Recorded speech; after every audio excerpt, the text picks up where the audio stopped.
Bienvenue dans cette vidéo où l'on va parler de protection et de purification. Donc j'ai choisi ce thème de vidéo à vous proposer aujourd'hui. Ce sont des questions qui sont assez récurrentes, que ce soit en consultation ou en message privé. On me demande souvent comment se nettoyer, comment se protéger efficacement, même que l'on soit thérapeute énergétique ou bien dans d'autres situations de vie, en lien, en travaillant avec des personnes ou même au niveau de son entourage. On a souvent ce besoin, cette sensibilité où l'on va devoir davantage ressentir le besoin de se protéger, voilà, de se protéger de façon énergétique. Alors je parle notamment de thérapeute énergétique puisque c'est quand même la base très essentielle avant tout soin énergétique, déjà pour soi-même, pour garder une bonne santé, une bonne énergie, pour éviter la fatigue, etc. On a besoin de se protéger, on a besoin aussi de se protéger pour éviter de transmettre finalement les énergies d'une personne à une autre. Donc vraiment c'est la base, c'est le plus essentiel, c'est ce que l'on devrait apprendre tout de suite quand on veut travailler avec des personnes en tant que thérapeute énergétique, etc. En travaillant avec les énergies en tout cas. Mais aussi vraiment si vous êtes coach de vie, si vous êtes vraiment dans un travail où vous écoutez les personnes, même en tant que coiffeuse, j'ai eu des personnes dans le domaine de la coiffure ou de l'esthétique aussi qui se sentent un petit peu vulnérables, empathiques, même ceux qui font des massages, etc. On a vraiment ce besoin de mettre parfois une certaine barrière, voilà, pour vraiment se protéger efficacement et éviter de prendre trop les énergies de notre patient, de notre client également. Vous pouvez aussi, bien entendu, avoir cette hypersensibilité qui ressort et ressentir plus facilement les énergies d'autrui, que ce soit son conjoint, ses enfants, sa famille. Voilà, on peut avoir cette hypersensibilité, cette empathie qui finalement, au bout d'un moment, on a tendance à être à l'écoute, à être vraiment présent pour l'autre. Mais au final, on se retrouve à avoir après emmagasiner un tas d'énergies qui ne sont pas les nôtres et à avoir un trop-plein. Voilà, un trop-plein, ça peut se prononcer de différentes manières, excès de fatigue, des maux de tête, ça peut être aussi des émotions un petit peu sans dessus-dessous, l'impression de ne pas être, d'être un petit peu à côté de ses pompes. En tout cas, voilà, dans tous les cas, ici, dans cette vidéo, je vais vous partager mes techniques de protection, mais aussi de purification, de nettoyage.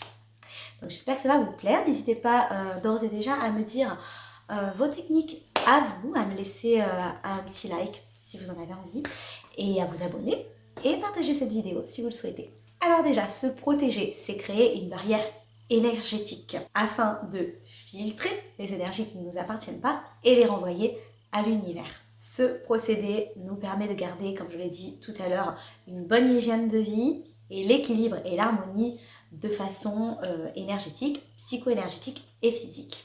Donc ma première méthode, sans grande surprise, j'utilise les pierres. Voilà, la lithothérapie, ce sont des outils que j'utilise tout le temps. Voilà, donc je vous ferai d'ailleurs une vidéo sur les pierres qu'il faut avoir absolument, en tout cas c'est vraiment ma vérité.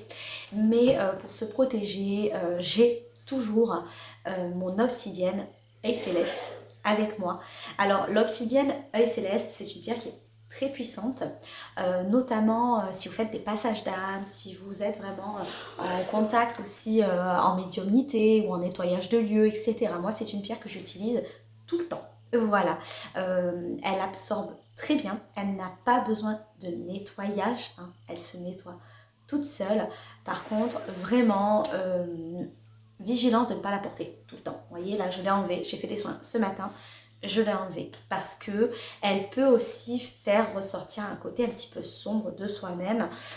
Donc vraiment apporter uniquement quand vous pratiquez la médiumnité, des nettoyages de lieux, nettoyage de personnes ou passage d'âme, bien sûr. Donc obsidienne œil céleste, moi en tout cas c'est celle que j'ai. Il y a des obsidiennes qui sont très bien aussi, mais vraiment œil céleste, c'est celle que je préfère. Voilà. Évidemment, la pierre que tout le monde connaît, en tout cas si vous êtes thérapeute, c'est la pierre des thérapeutes. Donc il s'agit de la labradorite. Donc moi j'en ai une grosse, je ne l'ai pas là.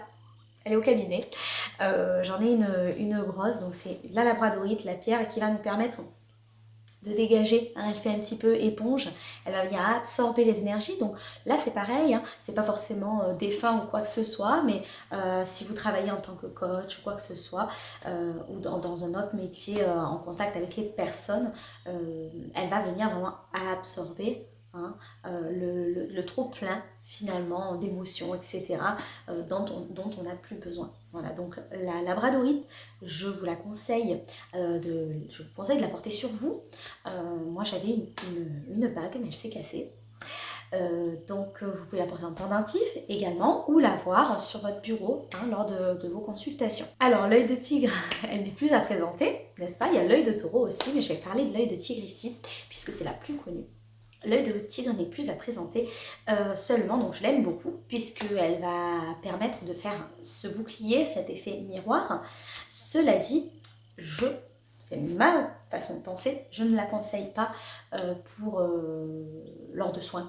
Voilà, parce que cet effet miroir, cet effet bouclier, voilà, quand vous allez venir faire un soin sur la personne, l'œil de tigre va forcément renvoyer, hein, à l'effet miroir. Alors moi, c'est pas ce que je préfère, elle peut peut-être renvoyer à l'univers ou d'une autre façon, mais moi je ne l'utilise pas pour les soins en tout cas. Voilà, vous pouvez les utiliser pour d'autres pratiques ou pour vous-même, voilà, tous les jours, vous pouvez avoir l'œil de tigre avec vous, mais on évite vraiment en soins. En tout cas c'est ce que je ressens. Donc j'ai fait le tour des pierres, il y a aussi de la tourmaline noire qui est très très bien également, j'en ai une également. Donc voilà, ça c'est vraiment les pierres de protection en tout cas que je recommande fortement à avoir sur soi assez souvent. Donc je vous invite quand même à aller vous pencher vers des ouvrages de lithothérapie, notamment Julia Bochero qui en fait des superbes, et d'autres, j'en suis bien sûre. Mais voilà, c'est en tout cas les ouvrages que je peux vous conseiller vraiment d'une personne qui est très calée sur le sujet. Voilà, donc n'hésitez pas à vous intéresser pour savoir un petit peu le mode de purification et de nettoyage que je n'ai pas forcément élaboré ici, mais je vous ferai une petite vidéo très vite. Alors la seconde technique, c'est la bulle d'énergie. Alors la bulle d'énergie, comment on fait? Donc déjà, le matin, on se positionne bien droite, voilà, hein, les mains un petit peu sur les genoux si vous voulez, ou bien même comme ceci. Et donc vous allez vraiment venir visualiser cette boule d'énergie qui vous entoure. On n'oublie pas les pieds bien ancrés au sol, on les sent bien profondément au sol, on arrive vraiment à ressentir cette stabilité, cet impact, hein, qu'a les pieds sur le sol. Voilà, on ne peut pas être pleinement conscient ici et maintenant. Donc ensuite, vous allez visualiser cette boule d'énergie qui vous entoure entièrement. Vous pouvez visualiser une couleur, hein, peut-être que ça viendra automatiquement, ou peut-être que vous allez apporter cette intention de couleur, une couleur blanche, une couleur dorée. Voilà, donc vous allez vraiment vous visualiser cette boule d'énergie. Ça demande un petit peu de concentration quand même, un petit peu de temps, un petit peu d'habitude également, hein, avant de mettre tout ça en place. D'ailleurs, je n'ai pas précisé, mais pierres d'ancrage, c'est hyper important aussi, et pour ma part, c'est l'hématite. L'hématite que j'utilise, pierre d'ancrage, voilà, qui nous permet d'être bien dans l'instant présent, bien dans ses baskets comme je le dis souvent, mais voilà, d'être bien, on est ici, on est présent, on est sur cette terre, voilà, on a besoin de cet impact, on a besoin de montrer qu'on est là, ça apporte cette solidité, je trouve aussi, qui est pas mal, voilà. Donc je reviens à la boule d'énergie.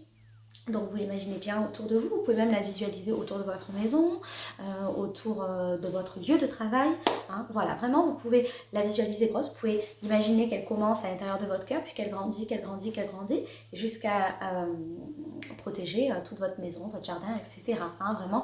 Donc ça c'est une pratique que je vous conseille d'utiliser tous les jours.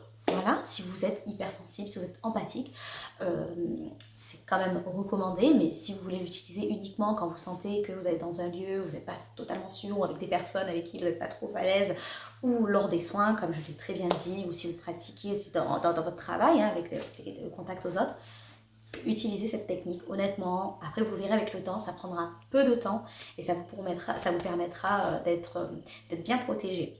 Alors autre chose que j'aime bien utiliser, c'est le fameux, comment j'appelle ça, une sorte de costume énergétique. Donc ça c'est ma petite touche personnelle que j'aime bien. J'imagine que je me mets une sorte de collant. Voilà, alors ça c'est marrant, mais c'est vraiment ma technique à moi, je vous montre même les gestes. J'imagine vraiment les gants, voilà, toute une combinaison finalement, hop, qu'on va venir se mettre, on l'imagine, hein, d'accord, on la visualise. Et je trouve que c'est pas mal aussi cette technique-là. Moi en tout cas, je trouve qu'elle marche très bien sur moi, mais vraiment vous adapterez à votre technique à vous. Moi je la visualise noire, puisque le noir c'est aussi voilà, tout ce qui va être protection. Vous pouvez la visualiser blanche, bien entendu. Voilà, mais moi j'imagine je la sens vraiment s'intégrer sur mon corps pour me protéger correctement. Alors, on m'avait parlé aussi d'une technique que j'aime bien. C'est une amie à moi qui m'avait conseillé. Quand vous visualisez cette bulle d'énergie, vous pouvez visualiser des miroirs tout autour. Voilà, donc qui reflètent et qui renvoient à l'univers. Mais encore une fois, lors de soins, je la déconseille puisque voilà, c'est pas le but d'enlever et finalement de remettre. Vous voyez, mais vous pouvez imaginer que les miroirs peut-être sont renvoyés à l'univers, sont renvoyés en hauteur par exemple. Voilà. Mais c'est une technique qui est pas mal aussi. Donc pour la protection, je termine avec évidemment des prières de protection, des mantras. Ça, vous pouvez vraiment les utiliser autant que vous voulez. Donc je parle pas forcément de prière religieuse, mais voilà, une prière de je me libère de ce qui ne m'appartient pas, je suis présente ici et maintenant, je suis pleinement protégée. Vous pouvez demander de l'aide de l'archange Michael. Alors ça vraiment c'est pareil, c'est hyper puissant de demander l'aide de l'archange Michael pour venir nous protéger. Alors il y a énormément, j'ai beaucoup de patients qui ont cet attrait avec l'archange Michael, et c'est vrai qu'il y a une belle résonance, une grande puissance. Donc je vous le conseille, beaucoup. Voilà, si vous sentez attiré, encore une fois, hein, il faut se sentir attiré par le saint ou la divinité que l'on va à qui on va demander de l'aide finalement. Voilà, si vous ne l'avez pas, ça ne fonctionnera pas. On est d'accord. Par exemple, le matin, vous pouvez quand vous ouvrez vos volets, dire je remercie l'univers pour cette belle journée qui m'accompagne aujourd'hui, et je demande à mes guides de me protéger entièrement jusqu'à ce soir, par exemple. Voilà, donc ça c'est la petite mantra ou petite formule que vous pouvez répéter le matin, peut-être avec plus de poésie de votre côté, et pourquoi pas en demandant de l'aide, soit à un ancêtre ou bien à un guide ou un saint, comme je vous l'ai dit juste avant. On passe maintenant aux techniques de purification. J'aime beaucoup parler de purification. J'utilise souvent ma sauge. Voilà, donc déjà on va parler de fumigation. Fumigation, vous pouvez utiliser de la sauge. Moi c'est ce que je préfère utiliser. De toute façon je la cultive et je me fais mes propres petits bâtons de sauge. Enfin petits, voilà. Donc la sauge c'est super top pour nettoyer efficacement. Alors par contre, femme enceinte et les enfants, vaut mieux éviter. En tout cas, je déconseille. Donc si vous avez à purifier votre maison ou votre lieu de travail, vous faites un petit peu passer de la sauge, donc vraiment dans tous les recoins, sur vous-même également. Hein. Vous pouvez même faire des petites croix, hein, voilà, dans les coins de votre maison. On peut mettre du sel aussi, mais bon, je reste sur la sauge, je vais essayer d'éviter de m'égarer. Voilà, donc la sauge, je trouve qu'elle est très efficace. Après chaque soin, vous pouvez passer un petit peu de sauge. Alors cela dit, je vous invite vraiment à ensuite ouvrir les fenêtres, puisque la sauge va venir enfermer un petit peu les énergies négatives, mais ensuite on a besoin de faire évacuer la fumée. Il ne faut pas qu'elle reste stagnante, non. Vous devez bien ouvrir les fenêtres. Tant pis s'il fait froid, on met une petite veste et on laisse aérer, voilà, pendant un petit moment afin que tout ça se libère. Vous pouvez même faire vous-même le mouvement, hein, vers la fenêtre. Vous pouvez utiliser une plume, hein, il y en a qui utilisent des plumes, qui utilisent vraiment les mains aussi pour vraiment faire passer l'énergie en dehors. Vous pouvez aussi visualiser une sorte de tamis que vous faites descendre de la pièce pour nettoyer vraiment efficacement l'énergie. C'est une technique aussi, je ne l'utilise pas spécialement. Le Palo Santo, évidemment, le Palo Santo. Alors là, c'est pareil, hein, il y a toute une histoire autour du Palo Santo. Bon, c'est pas hyper bien d'en acheter. Voilà, on pense un peu à la nature, on pense un peu à l'environnement. Cela dit, le Palo Santo, j'aime beaucoup l'odeur, très efficace évidemment. Donc je mettrai quand même en premier la sauge parce que c'est facile à cultiver, voilà. Et ensuite le Palo Santo que j'aime beaucoup aussi utiliser, c'est rapide, voilà, on a notre petit bâton, on passe un petit coup et puis voilà. Par contre, ce qui est un petit peu plus pénible avec le Palo Santo, je trouve, c'est qu'il faut sans arrêt le rallumer. Voilà. Alors, purification, vous avez le bol chantant, bol tibétain, bien évidemment. Donc là, on va parler de purification avec le son. Donc avec le son, vous utilisez le bol tibétain qui est génialissime, même pour vos pieds, hein. Vous pouvez les mettre dedans, vous les nettoyez. Vous nettoyez tous les objets que vous pouvez avoir, vous mettez à l'intérieur du bol et vous faites chanter un petit peu le bol. Donc une fois, deux fois, c'est selon vos ressentis bien sûr, aux quatre coins de la maison, sur soi-même, hein, vous pouvez le mettre sur votre tête. Voilà, il y a vraiment plusieurs procédés que vous pouvez utiliser avec le bol chantant. J'utilise aussi le tambour que j'aime énormément, donc là le tambour il faut que ça soit voilà pareil, il faut que ça vous attire, il faut que ça vous plaise. Il y en a qui utilisent les petites clochettes aussi, je n'en ai pas, mais voilà, le tambour pour purifier c'est génial. Moi je trouve que c'est hyper top pour bien rééquilibrer, purifier et rééquilibrer un petit peu les énergies. Donc voilà, la fumigation, le son. Vous pouvez utiliser également, donc là ça sera plutôt pour les lieux de l'eau de Floride, hein, que vous pouvez vous faire, mais elle est assez facile à réaliser, donc pour nettoyer un peu les plans de travail. Ce que j'aime bien faire aussi, après chaque soin, moi je tape du pied et je dis je me libère de ce qui ne m'appartient pas. Et ça fonctionne en principe à tous les coups. Donc vous n'hésitez pas aussi à bien vous nettoyer, hein, une hygiène corporelle satisfaisante, n'est-ce pas? Donc pareil, quand vous êtes sous la douche, vous visualisez bien que les énergies impures s'en vont dans les égouts, tout simplement. Voilà, donc ça c'est quand même essentiel, hein. Après une grosse journée, vous allez vous être senti fatigué, une bonne douche, ça recharge les batteries. Mine de rien, on pense que c'est tout simplement naturel, mais il faut le faire.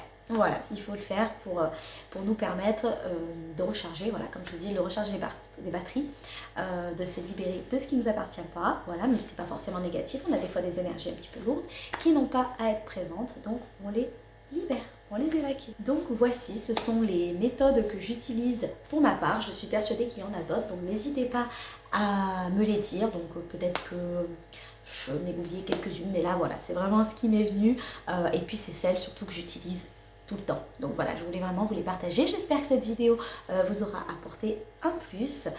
J'ai été très contente de la réaliser pour vous en tout cas. Vous pouvez me consulter en privé, je vous mets le lien de mon site dans la barre d'infos, ainsi que pour les formations, je forme en Laoshi. Donc voilà, si vous êtes intéressé, je réalise ces formations à distance et en visio donc, et en présentiel. À très bientôt, je vous souhaite une belle journée.